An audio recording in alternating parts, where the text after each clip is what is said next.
Fly, Eagles, fly. Mike Vick into a wall. Yeah. G-Man. Soar, Eagles, soar. Steve Smith is a traitor. You know what? Your team is just mad because, number one, Deshaun Jackson, punt return, Matt Dodge. And, oh man, I feel kind of sick. You alright, man? I don't know if I'm going to be able to do the show. Oh, wait a minute. Faking things is your whole deal. Calling You Out Sports starts right now.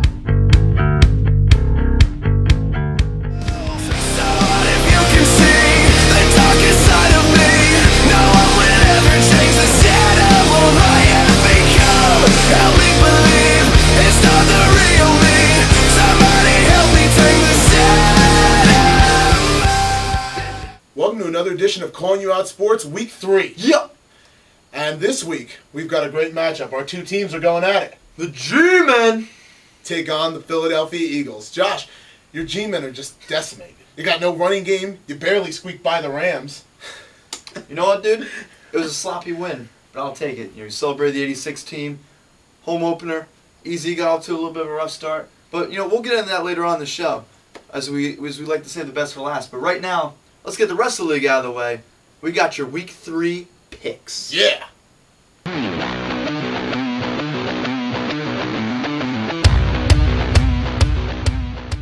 The disgruntled horse goes in to take on the Titans.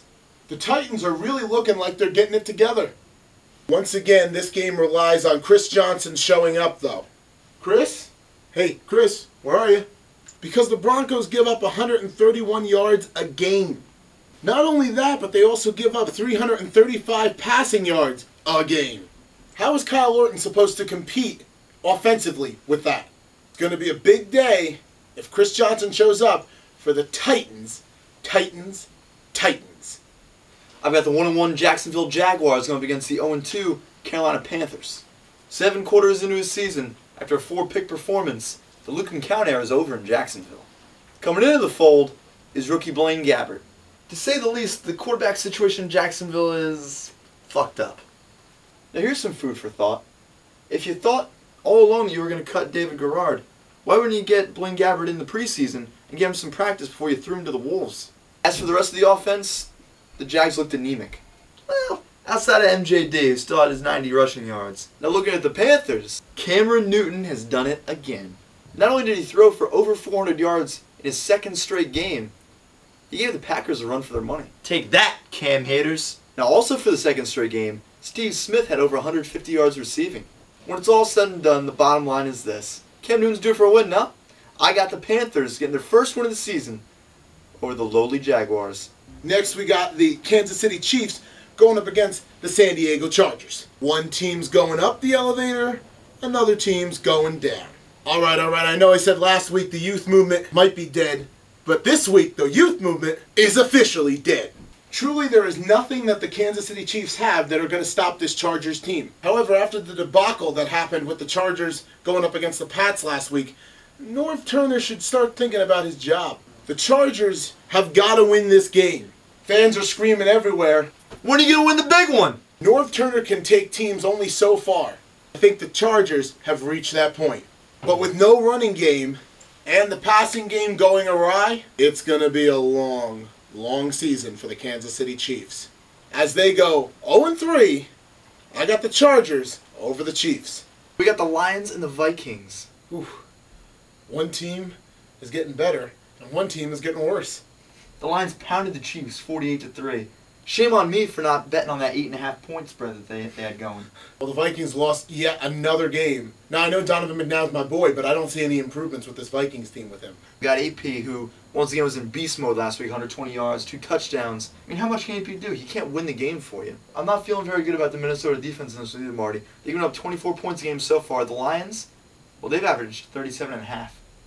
And like I've been saying, if Matthew Stafford gets going with his weapons, there's no way that you're going to stop him. They actually have a running game and legit wide receivers. Guys like Javid Best, you know, Brandon Pettigrew, and of course the almighty Megatron. They're going nowhere but up. Which is why I have the Lions over the Vikings again. And this is just going to be a long season. Not for the Lions. Undefeated. 3-0. Now we've got the real dream team. That's right, I'm talking about the Patriots going up against the Bills. The Bills are 2-0. Oh shit, that's it. The world's over. The Bills don't just have one wide receiver they can go to this year.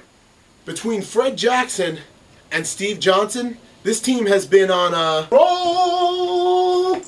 Now they're playing what I consider the best team in football today. Whether it's the passing game or the running game, it seems like there's nothing that can stop this New England Patriots team. That's right, Jets fans. Nothing. It's all right, Bills. It's all right. It's just one game. Patriots over the Bills. Next game, I got the Jets, Jets, the undefeated Jets, going up against the Raiders. Hey, the Jets are flying high. They're undefeated. They only gave up 3 points last week to the Jaguars. Now the Jets had their first road game of the season, and it's in the black hole, baby. Now with Nick Mangold on the shelf for at least one game, that Raiders D-line should have a field day with the craptastic duo of Sean Green and LaDainian Tomlinson. However, Mark Sanchez should be able to eat that Asamoah secondary up for lunch. As legit as Run DMC has looked all season long, the Jets D prides themselves on stopping the run. So unfortunately, Raiders, I got the Jets going to 3-0 against the Raiders. Alright, it's time for those Arizona Cardinals to go up against the Seattle Seahawks in a division rivalry. I gotta admit, Kevin Cobb has been playing like somebody who's been starting for years, which is good because the Cardinals offense has given up 900 offensive yards in the past 2 weeks. But the better of the two on defense for the Cardinals is their defensive running game. The Seahawks have allowed more points per game. With a more poised quarterback, the Cardinals should win this one. I got the Cardinals over the Seahawks. The St. Louis Rams and the Baltimore Ravens. You know, after the way the Ravens took it to the Steelers week 1, there was no way they were losing to the Titans in week 2, right? I'm going to keep this short and sweet. My message is to Sam Bradford. Sam, quit your bitching, dude. Oh, the G-Man faked an injury and I couldn't score a touchdown. Everybody does it, dude. You ask this guy, not being biased to this team, that's a smart move. Now, if I were you, instead of complaining to the NFL and your coach about that call, how about you focus on your team actually winning the game this week? Because you can bet your bottom dollar that Ray and the boys aren't too happy about what happened in Tennessee last week. Denari Alexander looked decent for you guys, but without Steven Jackson, you got no chance against Baltimore. I got the Ravens against the Rams. Then we got the Super Bowl defending champion Green Bay Packers going up against the Chicago Bears. The big pussbag Jay Cutler and the Bears. To Jay Cutler's defense, he was sacked 6 times by the Saints defense. Well, they also lost their big rookie Gabe Sarimi, who's a big component of the offensive line these days. The Green Bay Packers are an excellent football team. A-Raj, last week, 300 yards, 2 touchdowns. Ho-hum, another day at the office. James Starks turned into quite the stud at running back, pushing Ryan Grant out the door. Weapons. Can't get enough of them. But I do have a beef with the Green Bay Packers. 2 games, they've given up over 400 yards passing each game. With that being said, I don't think Jay Cutler's the boy. He's no man. The boy to do it. Last year, these two teams met to see who would go to the playoffs in the last week of the season. This year, Jay Cutler would be lucky if he makes it that far. I gotta go with the Super Bowl champion Packers over the Bears in this one. The Miami Dolphins against the Cleveland Browns. Once again, the Finns lost another game at home. Surprised the fans don't go to the game like this. Now, I know what you're saying, Josh. It's a brown paper bag. But I'm going with the clear one because there are some bright points to this team.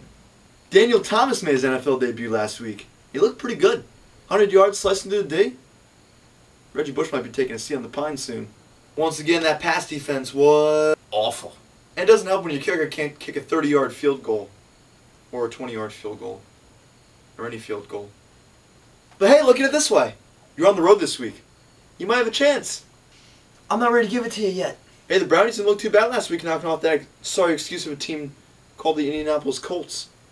So until the Finns step it up on the pass D, I don't think I could ever take them. I got the Brownies going 2-1 over the Fish. We've got those dirty Atlanta Falcons going up against the Bucks. Yeah, so the Falcons won. But if Vic had played till the end of the game, we all know the Eagles would have won. The no-hurry-up offense was the key to the Falcons' victory at the end of the game. And that scumbag Robinson, you all know it was a dirty hit, was fined $40,000 after he apologized last year for hitting Deshaun Jackson. Bro, come on. How many times do you have to be told? No helmet-to-helmet hits. Now all you Bucks fans are saying, yeah, those Tampa Bay Buccaneers are going to roll right in here because their numbers are 10 times better than those Atlanta Falcons. Hold the phone on that. The Buccaneers have played average teams. Now they are running into hot Atlanta that has real weapons. If the Buccaneers couldn't stop Javi Best, do you really think they're going to stop the burner Michael Turner?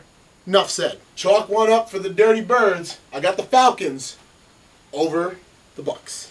The San Francisco 49ers and the Cincinnati Bengals.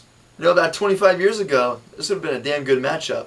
It's kind of lost its sizzle. You got the Niners. They lost a heartbreaker to the Cowgirls in overtime. Frank Gore. Guys, you seen Frank? An absolute non-factor. Let's face it, guys, as good of a coach as Jim Harbaugh is, this team doesn't intimidate a Pee-wee team. So they definitely won't intimidate the Bengals this week. You know, maybe, just maybe they won't be as bad as we thought they'd be. I mean, Andy Dalton, yeah, it's only been 2 games, but he's been pretty efficient. A.J. Green is the first rookie wide receiver to ever have more than 10 catches in a game. Yeah, these guys might not be so bad after all, at least for this week. I got the Bengals over the Niners. Texans versus the Saints. Both of these teams are coming off of big wins. Come on, buddy. The Texans played Miami. We all know they're not going anywhere. The Saints defense got to Cutler 6 times. The Texans defense allows 108 yards a game. And with the Saints' 3-headed monster, I think they're smelling some blood in the water. Drew Brees should get a break this game and just hand the ball off. I've got the Saints over the Texans. Sorry, Texans, there's just not enough strength in your defense. Well, well, well, Josh. We meet again. We do, Marty. Only this time, our team's in a little bit better shape than yours is. I don't know, dude. We got some injuries. I'll give you that. We've looked a little sloppy. I'll give you that, too. But at the end of the day, we still have the same record. That's true. That is true. But not after this game. You can't honestly tell me Eli, who has no weapons, is going to contend with Deshaun Jackson, Jeremy Maclin, Jason Avant, and, oh yeah, Steve Smith. Steve Smith. You know what? Screw that traitor. This is why I think the G-Men are going over the Philadelphia Birds this Sunday.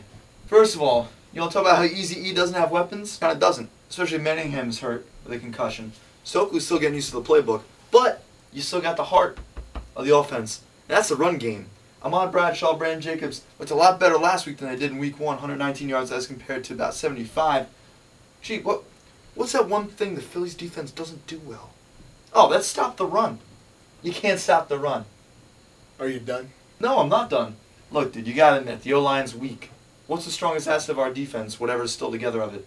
The strongest aspect of our defense is the D-line. Justin Tuck is healthy again, as you saw last Monday night with his 1.5 sacks. JPP, man-child, yeah, he's there too. You know, yeah, big 72 OC might be making his return. Your line's not stopping that. I mean, I gotta say from a non-Giants perspective, a concussion's a tough thing to deal with. It's something you don't really want to mess with. Is one game worth missing more games because you rush someone back too early from a concussion? The Eagles have had one of the highest passing percentages in the league today, with 425 passing yards. Between LaShawn McCoy and Ronnie Brown, you never know who's going to be getting the ball. It's a really good option because you got Ronnie Brown who can go up the middle and actually pound, while LaShawn McCoy, Shady McCoy, you never know where he's going to be, in the flat or running up the middle on you. D-line's got one message for your boy McCoy. Tuck you. Then you have the most dominant cornerbacks in the league, with Nnamdi Asomugha, Dominic Rodgers-Cromartie, and Asante Samuel, which we've all known Asante Samuel steps his game up when they play the Giants. With Colin Jenkins and Jason Babin on the ends, it's going to be pretty hard. As it's going to be hard with Justin Tuck and JPP and OC. In the long run, I feel like Andy Reid and the coaching staff just have more weapons and are just going to be better prepared for this game than the Giants are. Howard Mudd, come on, let's fix that offensive line. Let's get some holes, let Vic make some plays, and see what Deshaun Jackson can do. Oh, that guy that makes 35 catches a year? Oh, that guy that breaks a big play every 3 games? You know who else got 35 passes last year? Kevin Boss. In the long run, I believe that the Eagles' offense is just too much for the Giants to handle. And I expect this to be not a small game, but a huge blowout. Eagles over the G-Men. The Giants aren't exactly the bitch of the NFC East right now, man. All right? This is a team that should have been 11-5 last year if we didn't have Matt Dodge. We have a punter this year, Marty. We have a punter. Should've, could've, would've. That's all I'm hearing you. The point is this, you're not giving the Giants enough credit. Yeah, they're hurt. Yeah, they got off to a rough start. Eli's adjusting. He's getting used to his new pieces. He's a good enough quarterback where he will adjust. And you better watch out, because your boy Vic's not 100%. And our D-line has a tendency for hurting quarterbacks, especially quarterbacks that are already slightly injured. This game is in Philadelphia, and it should be a great one. But I've got, of course, the Philadelphia Eagles over the Giants. Oh, big effing shocker there. Big shocker. The Giants' running game steps up. The Eagles' running game goes nowhere at the D-line. Fully healthy again, I might add. I got to go with the G-Men over the Philadelphia Birds. That about wraps up Week 3, Marty. Guys, as always, there's many ways that you can reach us, and that is you can follow us on Facebook. Go ahead, CALLIN, no G, U Out Sports. Like the page. But if you don't have a Facebook, you can hit us up on Twitter. Our Twitter name is CYOS Sports. So I didn't want to say something. But the best way for you guys to know when our new videos come out is, of course, to subscribe to the page. So remember, like us on Facebook, follow us on Twitter, and keep it real, keep it sexy, keep it cool, and we will see you guys Sunday after a G-Men victory.